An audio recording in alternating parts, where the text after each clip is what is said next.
তোমার সোয়েটার খুলতে পারি নাই, কত কষ্টে খুললাম। এবার তোমাকে স্নান করাবো।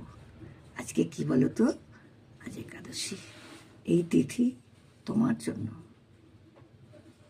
জন্য সারাটা দিন একভাবে থাকতে হবে, মানুষকে এক মনে তোমার ভজনা করতে হবে।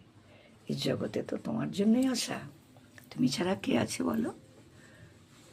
আমার গোপালকে সমস্ত ভক্তরা দেখো, ওকে স্নান করাবো। সোয়েটারটা, এই দেখো সোয়েটারটা খুললাম, সোয়েটারটা খোলা হলো, সোয়েটারটা খুললাম, কষ্ট করে খুললাম। এবার ওনাকে স্নান করিয়ে নিজের জায়গায় বসাবো, স্নান করিয়ে গঙ্গা জলে স্নান করাবো, দিয়ে স্নান করিয়ে গঙ্গা জলে বসাবো। মুরলীধর, আমি তো গান দিতে পারি না, ভক্তরা তো তোমরা সাবস্ক্রাইব করো চ্যানেলটাকে, আমি কিচ্ছু পারি না।